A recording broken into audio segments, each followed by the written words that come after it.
Hold up, man. Let me call Tim. Tim Apple, player, Tim, man. Can you believe the hissy fit you saw on Twitter? Man, I can't believe it. Listen, I already knew you wasn't gonna put Final Cut Pro or macOS on the iPad Pro. Like, come on, it doesn't make sense for you, player. How you gonna sell them computers you slinging? You guys did give a lot of features in the software department. Now, let me just say this, though. WWDC was kind of a snooze fest. It was low-key kind of boring, man. We need more Craig. We need more chess from Craig. We didn't get enough memes. Yeah, I didn't pay attention to nothing. I just wanted to tell you, great job on the software improvements. I'm using iPadOS 15 and iOS 15 right now. Probably gonna load up the new Mac. I'm just waiting for our relationship to evolve into you sending me products for embargo. Hello? That's the first time Tim Apple ever hung up on a player. I'm kinda hurt.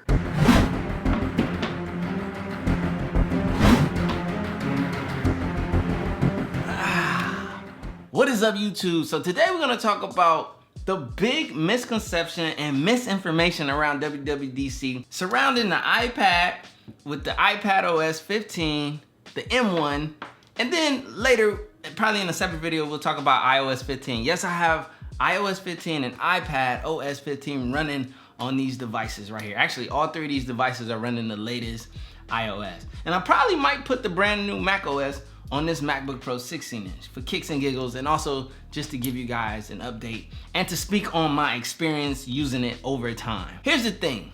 In the tech space, there's a lot of false hype, a lot of misinformation, a lot of rumors and leaks that everyone wanted to come true so badly. Everyone was pissed off when Apple did not announce any Pro app support for the M1 iPad or any macOS for the M1 iPad Pro. I'm not surprised. As I said in my previous video, it makes no sense. There's no incentive for Apple to put macOS on an iPad. That defeats the purpose of this iPad remaining a tablet. Also, here's the big thing that a lot of people don't understand when it comes to the M1. The M1 that's being put in computers is an iteration, a beefed up build similar to the architecture of the A-series chip. It's like the better A-series chip being put into the computers. So it's really the technology of the SoC from the mobile processing being brought into the computing world and revolutionizing computing. Has nothing to do with if you take an M1 and put it in the iPad, it being the computer being brought to the iPad, because the iPad already had the A12, A12Z and so forth, which are the framework for the build of the M1. So it makes so much more sense for Apple to take the M1 chip, put it in the iPad, put it in the upcoming iPhone, put it in their new M1 computers, and everyone gets the benefits of the SoC architecture, and we benefit greatly. That's the best news. Everyone being salty is mainly tech creators. So if you got that misinformation, or if you as a regular consumer, let me know. Because I want to know, is this regular consumers or is this just the tech snobs, the tech nerds that are upset about macOS not coming to the iPad? But there's iPadOS 15 that was just released. I like it, honestly, and I've been using it since yesterday. I stayed up late last night just playing on my iPad just to get a feel for it, and I haven't used every single feature, so I'll be honest. So let's break it down. I'm gonna pull up Apple's website real quick over here, and let's talk about some of the brand new iPadOS 15 features and how great they are. Now, I did play with the multitasking, so let me demonstrate that right now. Let's see if we can pull up, say if I pull up Twitter. Now there's these triple dots right here. You tap on that, you get to do a side, move it over to the side. Now let's say if I want to pull up YouTube. So right now, I have YouTube open alongside of Twitter, and then there's another way you can do the multitasking. I can pull Twitter to an outside window. I wonder if you can move this around. Okay, you can't. So that I'm able to have Twitter overlay on top of whatever I'm doing. So there's a lot of new ways to use this multitasking, and I like it. I love it, actually. It's actually really nice, smooth, intuitive, and it's fast. It's like super smooth. iPadOS 15 has been a pleasant experience thus far. So far, I'm chilling, I'm happy. I wasn't really expecting Final Cut Pro or macOS to come to the iPad. Now, I heard a lot of rumbles, and the rumbles were starting to kind of sound a little, you know, like it could have been a thing, so I kept my ears and my eyes open. But I mean, as I said in the past, it makes no sense. So multitasking is so dope on iPadOS 15. I love it. I went live during WWDC and I just hung out with you guys. If you guys haven't seen that live stream, there's a playlist and you guys can watch it back. I had more fun hanging out with you guys than I did watching WWDC, which is why I really didn't watch it. So I'm gonna get these notes right here from Apple's website. And then there's center window. Touch and hold to bring a note or message to the center of the screen without leaving your current view. That's super dope, and that's actually more intuitive for multitasking. Love it. So you guys can look forward to this once it becomes like the public release. Like right now, this is just beta. You have to be in the app developer program, or I think an app developer has 100 invites, I believe. You know, in the future, I'll create, for my members, I'm gonna be creating membership tiers. I'll be hooking y'all up with invites so you guys can use the beta as it's released. But you gotta also remember, putting beta on your main device, it could be a risk because sometimes it's not fully stable yet. The reason why these betas are out so that they can find the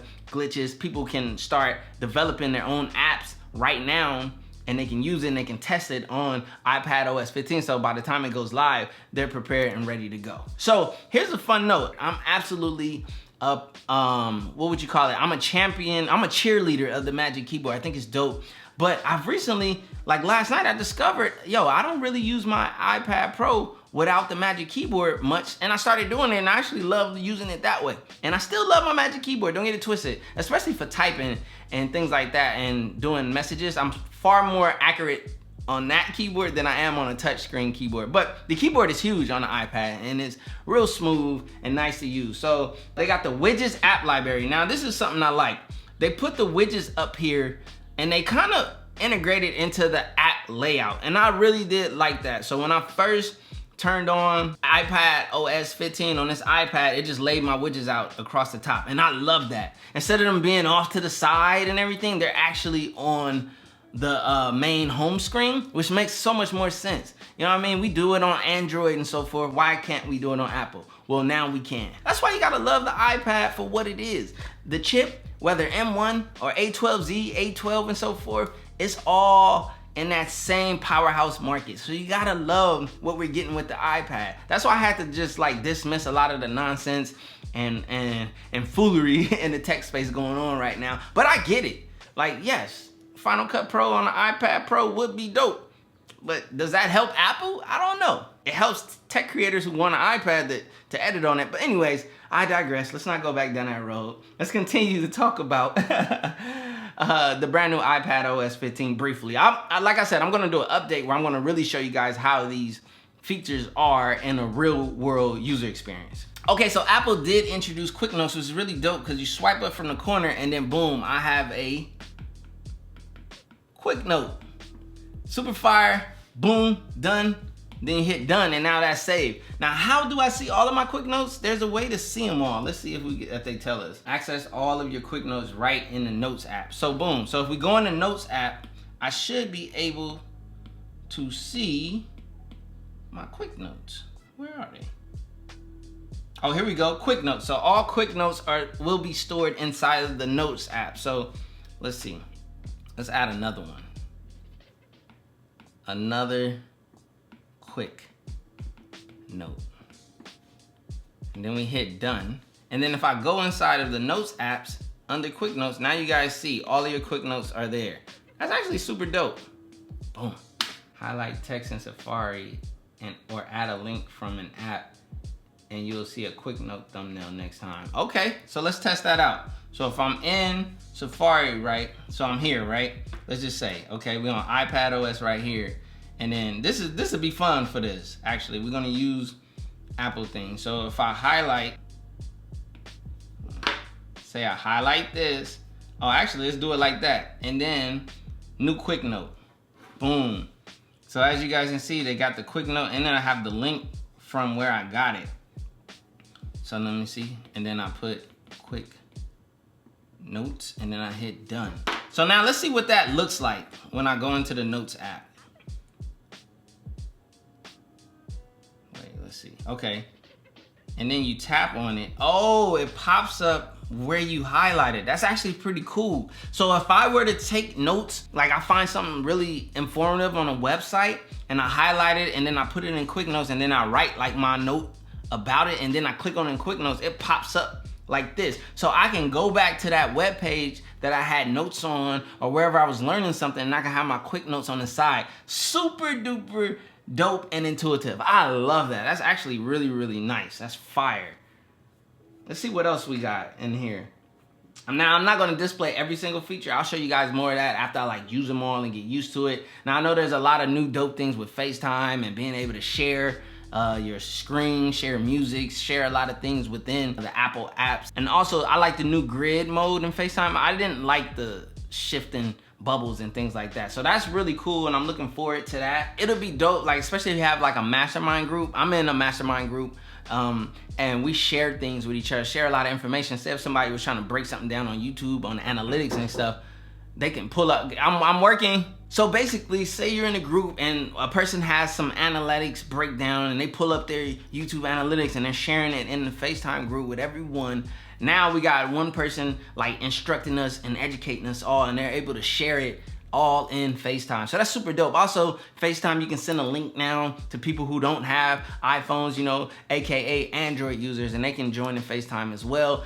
No different than a Zoom. Actually, you don't even need to use Zoom. You can just run it all out of FaceTime. It's really dope to see Apple opening up and also catering to this new world that we're living in right now. So another dope thing is Safari has changed as well. Like the way that it's displayed and everything, like the way tabs look and all that. It looks dope. It looks different. It's real cool and intuitive. And say if I tap here, boom, boom, boom, all that good stuff. Wait, oh, hey, giving up too much info.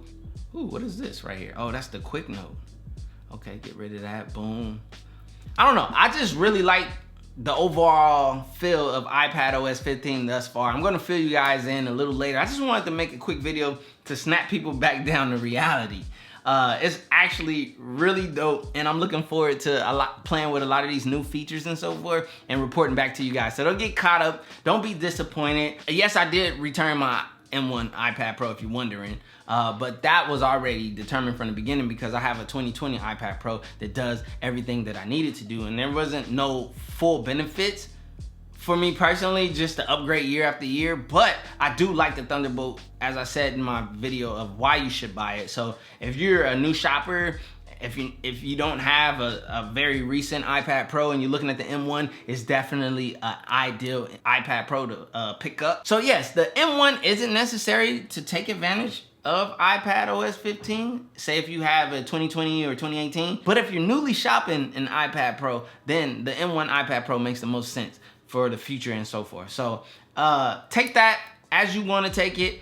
Don't get caught up in the disappointment of the tech creators and them not getting their pro apps on Mac OS, on the iPadOS and all that stuff. Like, it's all null and void. iPadOS 15 is actually really good. You see a lot of people downing it and trying to say it's a disappointment. It's actually not.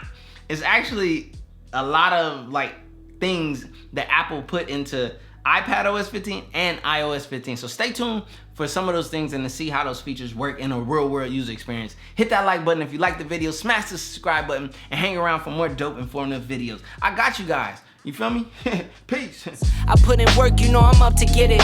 Early bird gets the worm and the Yankee fitted. Yeah, and honestly, man, Apple dropped a lot of software improvements at WWDC. No, it wasn't the most entertaining WWDC, but there was a lot of great improvements software-wise. It's a developers conference. That's what it's for.